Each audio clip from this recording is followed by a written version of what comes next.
राधे कृष्णा मित्रों, क्या आप जानते हैं कि सबसे पहले माँ तुलसी की पूजा किसने की थी? सर्वप्रथम श्री हरि विष्णु ने तुलसी को पूजा था। और उन्होंने यह भी कहा है कि जिस प्रकार से माता लक्ष्मी से बैकुंठ को ऐश्वर्य प्राप्त है, उसी प्रकार से तुलसी से ही पृथ्वी पर पवित्रता और ऐश्वर्य बना रहता है। जो भी मनुष्य अपने जीवन में सुख शांति प्राप्त करना चाहता है, उसे तुलसी का पौधा लगाना चाहिए सॉरी। और तुलसी के पौधे की पूजा विधि विधान से करनी चाहिए। हमारे हिंदू धर्म में तुलसी का अपार महत्व है। और इतना ही नहीं, भगवान विष्णु ने यह भी कहा कि जहाँ पर तुलसी का पौधा होगा वहाँ पर अशुद्धता हो ही नहीं सकती, वहाँ का वातावरण हमेशा ही शुद्ध रहेगा। और यह स्थान जहाँ पर आप तुलसी का पौधा लगवाएंगे वह मंदिर के समान ही माना जाएगा। इसीलिए हमें अपने घर में तुलसी का पौधा अवश्य लगाना चाहिए और उसके पास नित्य प्रति दीप भी प्रज्वलित करना चाहिए। हर शाम को दीपक जरूर जलाना चाहिए। तुलसी के पास दीपक जलाने का क्या महत्व है, इसका हमें क्या फल मिलता है, तो इसे मैं आपको एक कथा के माध्यम से समझाती हूँ। और यही प्रश्न सत्यभामा ने भी श्री कृष्ण जी से किया था।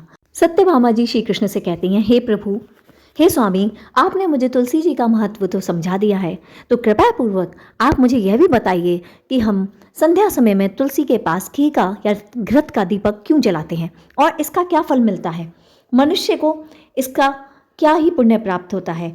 इस प्रकार से आप मुझे इसको बतलाइए, मेरी बहुत ज़्यादा जिज्ञासा हो रही है, हमें कौन सा मंत्र बोलना चाहिए। तब श्री कृष्ण कहते हैं, हे देवी, विस्तार पूर्वक मैं तुम्हें समझाता हूँ और ध्यान पूर्वक तुम इसको सुनना, लेकिन इसको बीच में ना छोड़ना। पूरी कथा सुनने से तुम्हें सारा महत्व पता लगेगा। इस श्री कृष्ण बोले कि इससे समस्त लोगों का कल्याण भी होगा। तुम्हें इस कथा को औरों को भी सुनाना चाहिए, जिससे उनको भी इसका फल प्राप्त हो सके। इस कथा को सुनने से ही मनुष्य के कितने ही जन्मों का पाप नष्ट हो जाता है और तुलसी के समीप दीपक जलाने का पुण्य फल भी प्राप्त होता है। देवी, अब इस कथा को ध्यान पूर्वक सुनो और इसका वर्णन औरों के साथ भी करना। प्राचीन समय में एक बहुत ही विशाल नदी थी और उसके पास ही एक बहुत ही सुंदर हरिपुर नामक नगर बसा हुआ था। उस नगर में बहुत सारे लोग रहते थे। वहीं पर एक ब्राह्मण भी रहता था जो बहुत ही अत्यधिक विद्वान था। उसमें समस्त ब्राह्मण के गुण थे। वह धर्मपरायण था, सभी का पुण्य करता था, पूजा पाठ में कुशल था, सदैव वेद शास्त्रों का अध्ययन करता था और अपने कर्मों में लीन होकर सतमार्ग पर भी चलता था। इसी प्रकार से वह अपना सादा और उच्च जीवन व्यतीत कर रहा था। भगवान में उसका अत्यंत प्रेम था, उनकी भक्ति में वह हमेशा लीन रहता था। गांव के लोग उसे बहुत ही ज़्यादा पूजते और मानते थे, क्योंकि वह बहुत ही एक विद्वान ब्राह्मण था। किंतु इसी के विपरीत उसकी पत्नी थी, जो कि अत्यंत ही दुष्टा और क्रूर स्वभाव की थी। वह अपने पति के अनुरूप नहीं चलती थी, उनका सदैव अपमान किया करती थी, हमेशा उससे कटु वचन बोलती रहती। पति को कष्ट देने में जैसे उसे अत्यधिक आनंद प्राप्त होता था और वह अपने पति को कभी भी ताज़ा भोजन बनाकर नहीं खिलाती थी। जब भी वह घर में आता, उसका अपमान करती और कहती, हे स्वामी, आप क्या कर कर आ रहे हैं? आप तो एक भिक्षुक की तरह अपना जीवन व्यतीत कर रहे हैं। आपके पास तो कुछ भी नहीं है जिससे मैं आपको देखकर खुश हो सकूं। वह प्यार से उससे कहता, हे देवी, ऐसा ना कहो, तुम हमेशा मुझसे इस तरह का व्यवहार करती हो, यह पति धर्म के विरुद्ध है, तुम्हें ऐसा नहीं करना चाहिए। किंतु उसकी पत्नी बिल्कुल नहीं सुनती थी, उसके विरुद्ध ही व्यवहार किया करती थी। जब भी उसके रिश्तेदार या घर वाले, भाई बंधु कोई भी उससे मिलने आते थे, तो वह ऐसा व्यवहार प्रकट करती थी जैसे मानो कि उनसे अस्पष्ट रूप से कह रही हो, यहाँ से चले जाओ। वह उनको अनादर किया करती थी, उनका आदर सत्कार कभी भी नहीं करती थी। इससे वह अत्यंत दुराचारी हो जा रही थी। उसको धन का इतना लोभ, इतना लालच हो गया था कि वह कुमार्ग पर चलने लगी, अनेक प्रकार के दुराचार करने लगी। इधर उधर वह घूमती रहती, कभी किसी स्त्रियों के साथ, कभी किसी जंगल में, तो कभी किसी वन में वह भटकने लगी। उसका मन अपने पति से बिल्कुल ही तिरस्कृत हो चुका था। वह उसको बिल्कुल भी पसंद नहीं करती थी और कहती थी, हे स्वामी, मुझे आपके साथ रहकर क्या ही प्राप्त हो रहा है? आप स्वयं तो भिक्षुक है ही और मुझे भी भिक्षा मांगकर जीवन व्यतीत करने पर मजबूर कर रहे हैं। अब वह दुराचार में पूरी तरह लिप्त हो गई थी। उसका मन पराये पुरुषों में लगने लगा था। वह गांव में इधर उधर सुंदर युवकों की तलाश में घूमने लगी। कभी इधर खड़ी हो जाती, कभी उधर हो जाती, और इसी प्रकार से वह पापाचार में इस प्रकार से लिप्त हो गई कि दिन प्रतिदिन प्रत्येक व्यक्ति उससे घृणा करने लगा। वह कभी किसी दूसरे गांव में चली जाती और अपने व्याकुल मन को कभी भी वह समझा नहीं पा रही थी। इधर उनके पति ब्राह्मण देवता अपनी पत्नी को समझाते हुए कहते हैं कि हे देवी, तुम्हारा कुल तो बहुत उच्च है और तुम्हें इस तरह का आचरण कदापि शोभा नहीं देता है। जो भी तुम कर रही हो इससे तुम्हारा हित नहीं होगा और तुम्हें पाप ही लगेगा। अपने कर्तव्य पर लौट आओ और तुम्हें मेरे साथ ही अच्छा जीवन व्यतीत करना चाहिए। यह बातें तो मानो उसको बहुत ही ज़्यादा क्रोध दिला देती हैं और वो कहती है, हे पापी, तुम मुझे पापी बता रहे हो? तुम्हें मेरे साथ किस तरह से जीवन निर्वाह करना है यह तुम जानते ही नहीं हो। तुम निर्धन हो, तुम भिक्षुक हो, तुम्हारे पास है ही क्या जिससे मैं तुम्हारे साथ सुखी जीवन व्यतीत कर पाऊं? तुम खुद ही पूरे गांव में दर दर भटक भटक के अपने लिए किसी तरह भोजन अर्जित कर पाते हो और मेरे ही दुष्कर्मों का फल है कि जो मुझे इस जन्म में तुम्हारे जैसे पति के साथ अपना जीवन व्यतीत करना पड़ रहा है और तुम मेरी कोई भी इच्छा किसी भी तरह से पूर्ण नहीं कर पा रहे हो और तुम्हारे साथ तो मैं इस टूटे हुए घर में कदापि नहीं रहूंगी और जो तुम झूठन बटोर कर लाते हो मुझे वह खाना बिल्कुल भी पसंद नहीं है। इस प्रकार से वह अपने पति का अनेकों प्रकार से अपमान कर रही थी, जो कि बहुत ही दुखी था। उसको इस तरह से नहीं करना चाहिए था। पति रोकर बेचारा बैठकर दुखी होकर रह जाता है और घर में जीवन बिताने के लिए मजबूर हो जाता है। इधर उसकी पत्नी कहती है कि मैं तुम्हें छोड़ दूंगी और यहाँ से चली जाऊंगी। वह वेदना से भरे स्वरों में कराह रहा होता है। वो कहता है, हे प्रिय, मुझसे ऐसा ना कहो। तुम्हें ऐसा कहने से पहले लज्जा भी नहीं आती है? तुम्हें ऐसा विचार मन में लाना भी नहीं चाहिए। तुम्हारा पति सत्यनिष्ठ है और तुम उसे छोड़कर किसी पराये पुरुष के साथ जाना चाहती हो। ऐसा आचरण तुम्हें अंत में पाप को ही प्रदान करेगा, जिससे तुम्हारा अंत अच्छा नहीं होगा और तुम्हें नरक की ही प्राप्ति होगी। तुम्हें अंत समय में मेरे शब्द याद आएंगे कि मैं ही तुम्हारा पति हूँ और मेरे साथ ही तुम्हारा हित था, लेकिन तुम फिर भी नरक में जाना चाहती हो तो मैं तुम्हें रोकूंगा नहीं। इस प्रकार से ब्राह्मण देव अपनी पत्नी को अनेकों प्रकार से समझाने का प्रयास करते हैं, किंतु वह बिल्कुल भी नहीं सुनती है और अपने पति का अपमान पे अपमान करे जाती है। जो भी स्त्री अपने पति का निरादर करती है और व्यभिचार करती है उसका तो अंत समय में भला हो ही नहीं सकता। इस प्रकार श्री कृष्ण कहते हैं, हे सत्यभामा, जो भी स्त्री अपने पति को सुखी नहीं देगी, खुश नहीं रखेगी, उसका निरादर करेगी, अपमान करेगी, उसको अंत में बहुत कठिन यातनाएं ही भोगनी पड़ेंगी। उसको इस संसार में रहकर भी नरक में रहने के समान कष्ट प्राप्त होगा और अंत समय में मृत्यु के पश्चात तो उसको नरक ही मिलना है, क्योंकि वह अपने पतिव्रत धर्म को छोड़ती है तो उसके जीवन में सिर्फ अशुभ हो जाता है और अंत में उसे यमलोक में अनेक कठोर दंडों का सामना करना पड़ता है। तब आगे कहते हैं श्री कृष्ण, हे सत्यभामा, आगे की कथा सुनो। इस प्रकार से उस नारी का जीवन इसी तरह व्यतीत होने लगा। वह उधर उधर भटकती हुई अपना जीवन यापन करने लगी, पराये पुरुषों को खोज करती रही और इधर उधर अपना दुराचार करती रही। इधर ब्राह्मण देवता अपनी भक्ति में लीन थे, मंदिर जाते थे, भगवान को पूजते थे, हमेशा उनका जीवन सत्कार्यों में ही लिप्त रहता था और इधर उनके विपरीत उनकी पत्नी व्यभिचार करती हुई जंगलों में भटकने लगी। एक दिन जब वह जंगल में बैठी थी, किसी पराये पुरुष को राह निहारते हुए वह अपना समय व्यतीत कर रही थी, किंतु काफी देर होने के बाद भी उस जंगल से, उस मार्ग से कोई भी नहीं गुजरा जहां वह उसका इंतजार कर रही थी। इधर उसने देखा कि संध्या काल का समय हो आया है और उसे कोई भी पुरुष नहीं मिला था। वह बहुत दुखी होने लगी और कहने लगी, अरे आज तो मेरा यहाँ आना व्यर्थ ही हो गया है, अब मैं क्या करूँ? मेरे मन को शांति कैसे प्राप्त होगी? इधर मेरा पति जरूर ही भगवान के चरणों में बैठा होगा और वो अपना समय पूजा पाठ में व्यर्थ गवा रहा होता। इस प्रकार वह इधर उधर भिक्षा यापन कर रहा होगा। वह अपने आप को कोसने लगी और अपने पति के लिए भी अपशब्दों का प्रयोग करने लगी। इस प्रकार से इधर उधर वह चीखती हुई जंगल में भागने लगी। उसे इतना क्रोध आ रहा था, उसने अपनी सारी शक्ति के साथ जंगल में विलाप करना शुरू कर दिया। इधर उसी जंगल में एक शेर सो रहा था। वह बाघ बहुत ही पुराना और बूढ़ा था।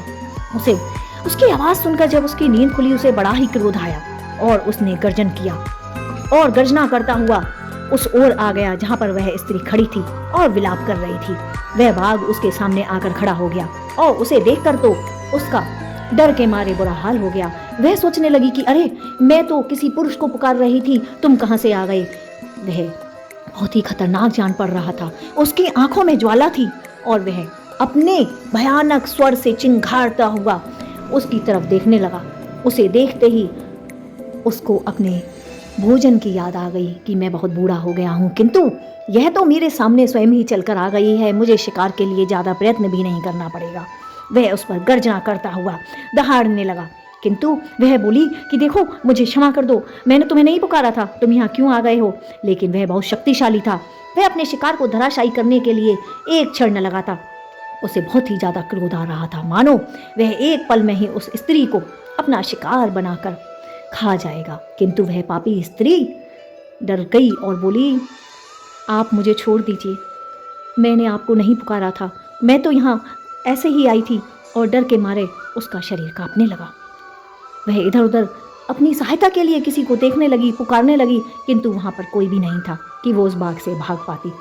तुरंत ही बाघ ने फुर्ती से एक छलांग लगाकर उसको गिरा दिया, उसको धराशायी कर दिया और अपने शिकार की ओर वह बढ़ गया। वह कहने लगी, हे जंगल के राजा, तुम मुझे क्यों मारना चाहते हो?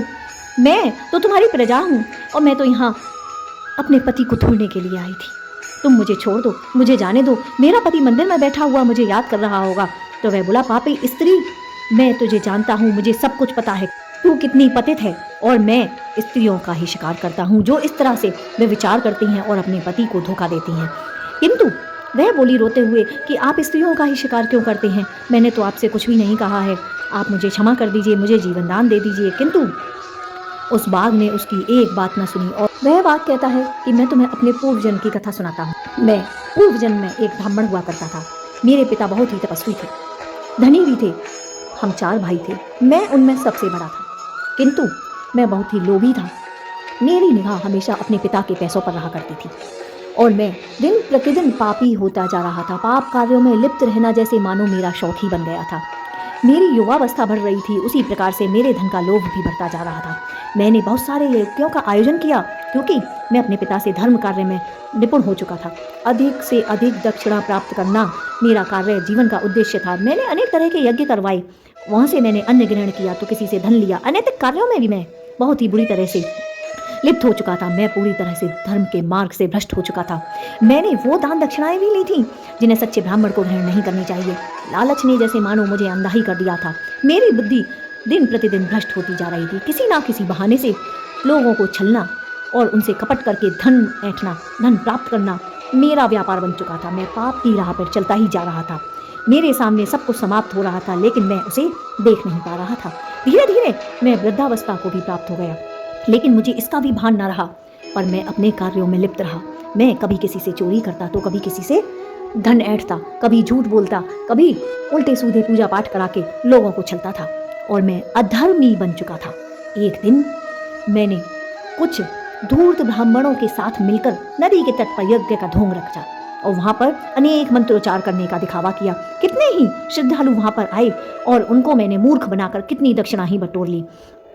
मैं अनेकों प्रकार के पाखंड करता रहा। लोगों की आस्था का नाजायज मैंने फायदा उठाया। नदी किनारे एक दिन जब मैं बैठा था, बहुत सारा धन गिन रहा था, तभी वहां पर एक कुत्ता आया और मेरे पास आकर खड़ा हो गया, जो कि बहुत ज्यादा भूखा था। मैंने उसको धुतकार दिया। क्रोधवश मैंने उसको लात मारी, जिससे कि उसने मेरे पैर को काट लिया और मैं वहां बहुत ज्यादा पीड़ा से चिल्ला रहा था। उसी क्षण उसी पीड़ा से मेरे प्राण देह से छूट गए। तत्काल ही यमराज के दूत प्रकट हो गए, जो अत्यंत ही भयानक थे, काले थे। मुझे उन्हें देखकर बहुत ज्यादा डर लग रहा था। उनके हाथ में अनेकों प्रकार के आयुध थे, जंजीर थी लोहे के, जिससे कि उन्होंने मुझे बांध लिया और घसीटते हुए यमपुरी ला पहुंचे। यमराज के सामने ले जाकर मुझे खड़ा कर दिया, जिससे मैं अत्यधिक भयभीत हो रहा था और कह रहा था कि मुझे कृपया जाने दें, मैंने क्या किया है। तभी यमराज बोले, हे पापी, चुप। सिंहासन से चित्रगुप्त को आदेश दिया और कहा कि इस पापी के समस्त जीवन का लेखा जोखा मुझे सुनाओ कि इसने क्या कोई अच्छा कर्म किया है या सिर्फ पाप ही किए हैं। तो ये चित्रगुप्त बोले, यह तो ब्राह्मण होकर भी धर्म के विरुद्ध था, इसने लोगों को छला है, इसने अधर्म से धन को, यज्ञ को पाप किए हैं। अनेकों प्रकार के गलत मंत्रोच्चार किए हैं, लोगों से दक्षिणा ली है, दान ली है और धर्म से हमेशा दूर ही रहा है। अपने घर वालों को, अपने पिता को, अपने भ्राता को भी बहुत ज्यादा दुख दिया है इसने। यह तो नरकगामी है महाराज, इसको तो नरक ही देनी चाहिए। इस प्रकार से चित्रगुप्त मेरे सारे जीवन का लेखा जोखा यमराज को बताने लगे। तब यमराज ने आज्ञा दी, इस पापी ब्राह्मण को भीषण नरक में डाल दिया जाए और इसे कठोर दंड दो, इसे नरक की अग्नि में जलाओ। जो भी इसने कर्म किए हैं इसका फल तो इसे यहाँ पर भोगना ही पड़ेगा। इस प्रकार यमराज मुझे घसीटते हुए नरक की अग्नि में ले गए और वहां मुझे वर्षों तक असहनीय यातनाएं दी। मेरे पापों का घड़ा भर चुका था और मुझे किसी प्रकार से नरक में यातनाएं भोगते हुए अपना समय व्यतीत करना पड़ा। किंतु जो मेरा दूसरा जन्म है, इस समय विध्वंसक वाघ का रूप लेकर आया हूं मैं, और मैं ऐसी ही दुराचारी स्त्रियों का भक्षण करता हूं जो अपने पति को धोखा देकर दुराचार करती हैं। और इस जंगल में बैठकर मैं अपने पापों का प्रायश्चित करता हूँ। और मैंने संकल्प ले रखा है कि अब किसी भी सज्जन संत या सती नारी को अपना भोजन नहीं बनाऊंगा, मैं केवल पापियों को ही मारूंगा। और तुझ जैसी दुराचारी स्त्री का शिकार करना तो मेरा उद्देश्य है, जिन्होंने अपने जीवन में अधर्म के पथ पर चलकर दूसरों को दुख दिया है। और ऐसा करने में मुझे जरा भी दुख नहीं है और मैं विलंब भी नहीं करूंगा, क्योंकि तुम्हारा भक्षण करते ही मैं एक पापी स्त्री को मार दूंगा और मुझे भी अपने बाघ योनि से मुक्ति मिल जाएगी। इस प्रकार मैं तुम्हारा अंत करने जा रहा हूँ। बाघ ने गर्जना की। तुरंत ही उस स्त्री को खाने के लिए आतुर हूँ। कुछ ही क्षणों में उस स्त्री के प्राण निकल गए। अंत में वह उसका भक्षण करके अपने अंधेरे वन में चला गया। अब जैसे ही स्त्री की मृत्यु हुई, उसी वक्त यमराज के दूत आ चुके। वह इतने ज्यादा भयानक दिख रहे थे कि वह ऐसा लग रहा था जानो उनमें से आग प्रकट हो रही हो। प्रकार वह उस स्त्री को ले जाकर यमराज के सामने प्रस्तुत कर देते हैं। यमराज चित्रगुप्त से कहते हैं कि हे चित्रगुप्त, इस स्त्री का लेखा जोखा मुझे बताओ।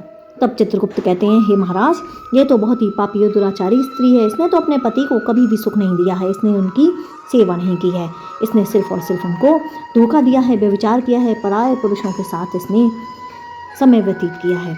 तब यमराज यह सुनते ही क्रोधित हो जाते हैं और कहते हैं अपने दूतों से कि इसे ले जाओ और इसे अग्निकुंड में डाल दो, धधकते हुए तेल में इसको खौलाओ, यही इसका उचित दंड होगा। वह रोने लगती है, क्षमा मांगने लगती है, किंतु उसी क्षण उस आत्मा को घसीटते हुए भयंकर नरक में ले जाया जाता है और अग्निकुंड के तेल में उसे डाल दिया जाता है, जहाँ वह अनेकों प्रकार से पीड़ा को भोगती है और रौरव नरक में भी उसे बहुत वर्षों तक तड़पाया जाता है। ऐसा कहते हैं कि जो भी स्त्री अपने पति को धोखा देती है उसको रौरव नरक में ही यातनाएं भोगनी पड़ती हैं। अब अगले जन्म में भी उसको नरक यातनाएं ही भोगनी पड़ी। यह यातनाएं भोगने के बाद उसने पृथ्वी पर पुनर्जन्म लिया। इस बार वह एक चांडाल परिवार में उत्पन्न हुई, जहाँ उसे संस्कार नहीं मिले। वह फिर से पाप के मार्ग पर चल पड़ी और फिर से वही सब उसने अपने दुराचार कर्म शुरू कर दिए।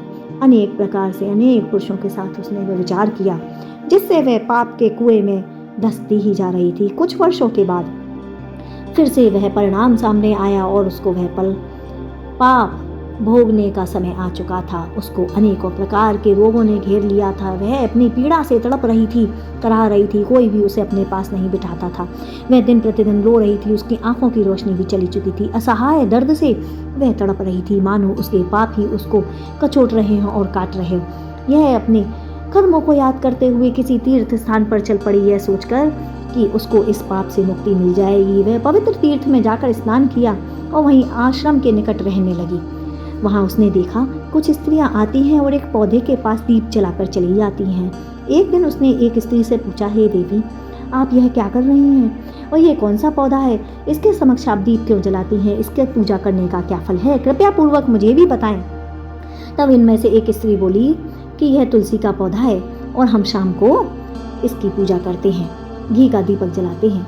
तब वह पापिन स्त्री महात्मा साधु के पास पहुंची और दीन दशा में हाथ जोड़कर कहने लगी, हे प्रभु, आप मुझे बताइए कि क्या मैं इस तुलसी के आगे दीप जला सकती हूँ, जिसकी कि ये स्त्रियां नित्य प्रति संध्या में पूजा करती हैं, क्योंकि मैंने अनेकों पाप किए हैं। क्या मेरे को दीपक जलाने से मुझे इन पापों से मुक्ति मिल जाएगी? तब साधु उस दुखिया को देखकर बोले, हे बेटी, यह परम पवित्र तुलसी का पौधा है, जिसके दर्शन मात्र से अनेकों पापों का नाश हो जाता है। जल देने से देवी देवता प्रसन्न हो जाते हैं, उनकी कृपा प्राप्त होती है। और इसके समीप जीवन जलान दीपक प्रज्वलित करने से तो मनुष्य के अनेक जन्मों के पापों का नाश हो जाता है और समस्त कष्ट दूर हो जाते हैं। इस प्रकार सुनकर वह बहुत ही खुश हुई। उसे मानो ऐसा लगा एक आशा की किरण दिखाई दी हो। उसने अपने कांपते हुए हाथों से महात्मा को प्रणाम किया और तुलसी के समक्ष दीप जलाने के लिए चल पड़ी। इस प्रकार वह नित्य प्रति तुलसी को जल देती और संध्या के समय में घी का दीपक जलाया करती थी, इसी आस में कि उसके पापों का नाश हो जाए। वह उन महात्मा से बोली, हे प्रभु, मैंने जितने भी पाप किए हैं, क्या तुलसी पर दीपक जलाने से मेरे समस्त पापों का नाश हो जाएगा? तब महात्मा बोले, पूरे दिन तक के पाप नष्ट हो जाते हैं। यह पापों को नाश करने वाला ही पवित्र पौधा है। तुम यह सब क्यों पूछ रही हो? तय बोली, हे प्रभु, मैं बहुत ही पापी स्त्री हूँ, मैंने अनेकों पाप किए हैं। यह कहते हुए उसकी आंखों से अश्रु की धारा फूट पड़ी और वह रोने लगी। तब साधु ने कहा कि चिंता मत कर पुत्री, तू तुलसी की शरण में चली जा। वह ही एक पवित्र ऐसा पौधा है जिसको विष्णु भगवान का आशीर्वाद प्राप्त है और वह उनका भी बहुत प्रिय है। जो भी तुलसी का पूजन करेगा उसे अनेक पापों से मुक्ति मिलेगी और उसका मार्ग सतमार्ग में बदल जाएगा। इस प्रकार वह अत्यंत दयनीय स्थिति में रोते हुए तुलसी के पास पहुंच गई और संध्या के समय में रोज तुलसी के समक्ष एक दीप प्रज्वलित करने लगी। अनेकों प्रकार से उसने तुलसी के वन को रक्षण किया, उनको जल दिया, उनको संवारा धीरे धीरे, जिससे उसके समस्त पाप नष्ट होने लगे और उसके मन में नया उत्साह जागने लगा। तब उसने उसी क्षण से निर्णय ले लिया कि मैं जब तक मेरा जीवन है, मैं तुलसी के पास दीपक रोज निष्ठा से, नियम से और अपने मन से विष्णु भगवान को याद करके दीप जलाया करूंगी। इसी प्रकार से वह प्रार्थना करती हुई अपने पापों की क्षमा मांगती थी और प्रायश्चित करती थी और भक्ति मार्ग पर चल पड़ी थी। उसका हृदय हल्का होने लगा तो उसे अपने पापों से मुक्ति मिलती जा रही थी। अब उसका अंत समय भी निकट आ गया था। धीरे धीरे भक्ति करती हुई उसका जो शरीर था दैदीप्यमान हो चुका था। तुरंत ही यमराज के दूत प्रकट हो जाते हैं, उस स्त्री को ले जाने लगते हैं। तभी एक आकाश से प्रकाश जगमगाता हुआ पृथ्वी पर आ पहुंचता है। उसकी स्वर्णिम आभा से चारों तरफ अंधकार छट गया था। वह विष्णु भगवान के पार्षद थे और बोले कि यमराज के दूतों, तुम इस स्त्री को नहीं ले जा सकते, क्योंकि इसने अपने अंत समय में तुलसी का पूजन किया है और दीप जलाया है, जिससे इसके समस्त पाप नष्ट हो चुके हैं। तब यमराज के दूत बोले, नहीं प्रभु, इसने तो अपने पूरे जीवन भर अनेकों पाप किए हैं, आप इसको नहीं ले जा सकते। तब वह बोले, नहीं, हमें विष्णु भगवान ने भेजा है, तुम इस स्त्री को हाथ भी नहीं लगाओगे। क्यों? क्योंकि इसने भगवान विष्णु की प्रिय माँ तुलसी को पूजा है। इस प्रकार से विष्णु भगवान के पार्षद उस स्त्री की आत्मा को अपने साथ ले जाने लगे। इस प्रकार से धर्म और न्याय शक्ति के जो प्रतीक हैं, उनके चरण कमलों की आहट से समूचा ब्रह्मांड पावन हो गया और ऐसा प्रतीत हो रहा था मानो जैसे स्वयं भगवान ही उतर आए हों। किंतु वह विष्णु भगवान के पार्षद थे जो उस स्त्री को ले जाने के लिए आए थे। राज के दूत भी यह सब देखकर आश्चर्यचकित हो गए थे कि इस पापी आत्मा को लेने के लिए स्वयं विष्णु भगवान के पार्षद आए हैं। तब वह बोले कि हे यमराज के दूतों, सुनो, जो भी मनुष्य, जो भी स्त्री तुलसी के समीप दीप प्रज्वलित करती है, उसके समस्त पाप उस दीपक के साथ ही जलकर भस्म हो जाते हैं। इसने तो श्रद्धापूर्वक अपने अंत समय में तुलसी को सींचा है, उसके वन की रक्षा की है और तुलसी के पास नित्य प्रति बहुत ही श्रद्धा से दीप जलाया है। इस प्रकार से ही इसके समस्त पाप नष्ट हो जाते हैं और इसी कारणवश हम इसको प्रेम पूर्वक ले जाने के लिए आए हैं, जो कि इस आत्मा को दिव्यता प्राप्त होगी और वह उसको लेकर स्वर्ग की ओर ले चले, जिससे उस स्त्री की, उस आत्मा की समस्त वेदना पीड़ा मुक्त हो गई और वह आनंद से अश्रु बहाते हुए उनके साथ स्वर्ग लोक को चल पड़ी। बोलो माँ तुलसी की जय। इस प्रकार से विष्णु भगवान की प्रिया माँ तुलसी के पौधे को हमें सींचना चाहिए, जल देना चाहिए। नित्य प्रति शाम को घी का एक दिया अवश्य ही जलाना चाहिए। यूँ तो कहा जाता है कि कार्तिक मास में ही सिर्फ तुलसी की पूजा की जाती है, किंतु यह सत्य नहीं है। हमें हमेशा ही नित्य प्रति सभी मासों में तुलसी का पूजन करना जरूर चाहिए, जिससे स्त्रियों को उनकी आभा, कांति, दिव्यता प्राप्त हो, समस्त ऐश्वर्य से वह इस जीवन में सारे सुख भोगकर अंत में वैकुंठ लोक को जाएं। इस प्रकार से तुलसी की महत्व हमने इस कथा के माध्यम से कहने की कोशिश की है, जो कि अकल्पनीय है और इसका महत्व तो अपार है, जिसका कोई अंत नहीं है। बोलो विष्णु भगवान की जय, तुलसी माता की जय। मित्रों, यदि आपको कथा पसंद आई तो लाइक कर दीजिएगा। Thank you so much for watching. Radhe Krishna, आपका दिन शुभ हो।